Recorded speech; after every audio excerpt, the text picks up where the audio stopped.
Hello everyone, welcome to my channel flavour with Jen. આજે હું તમારી જોડે સ્વીટ કોર્ન સલાડની રેસિપી લઈને આવી છું. એકદમ ચટપટું અને ટેસ્ટફુલ સલાડ થાય છે. આ સલાડ બનાવવા માટે આવી રીતની બે અમેરિકન મકાઈ મેં લઈ લીધી હતી. વજનમાં કિલો જેટલી હતી, તેને ફૂલી કાઢી હતી મેં. જાડી બે મકાઈ લીધી હતી અને 1 કિલો જેટલી મકાઈ હતી. 3 કાકડી લીધી હતી. આવી રીતની 4 ટામેટાં નાના હતા, આવા આમ મરચાં મોડા છે. આવા 3 મરચાં મેં લીધા હતા. લીંબુ લેવાનું છે. હવે આ મકાઈને તમે બાફીને કરવા ઈચ્છો ને તો બી થાય, પણ હું આવી રીતે શેકીને કરું છું. તેનું સલાડ બહુ જ મસ્ત થાય છે. આવી રીતે તેને મીડિયમ ગેસ પર શેકી લેવાની છે બે મકાઈને.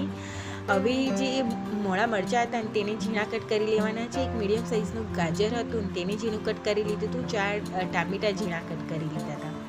અને એક બાઉલમાં હવે મકાઈ બી શેકાઈ ગઈ ને તેના દાણા નીકાળી લેવાના છે. નાઇફની મદદથી મેં નીકાળી લીધા હતા. મોટા બાઉલમાં મકાઈ ઉમેરી દેવાની, ઝીણા કટ કરી ટામેટું ઉમેરી દેવાનું, ગાજર, મોડું મરચું અને કાકડી ચાખી લેવાની અને બધું મિક્સ કરી લેવાનું છે. હવે આમાં ઉમેરવા માટે એક ચટણી કરીશું. મુઠ્ઠી જેટલા શેકેલા સિંગદાણા ફોલી કાઢવાના છે. મારી પાસે સિંગદાણા શેકેલા હતા, તેને ફોલી કાઢી દો. અને 2 ચીર જેટલી કાચી કેરી લેવાની છે. કેસર કેરી, કાચી કેરી મેં લીધી હતી. 2 ચીર જેટલી જ હતી, તેને ઝીણી કટ કરી લીધી હતી, છાલ કાઢીને.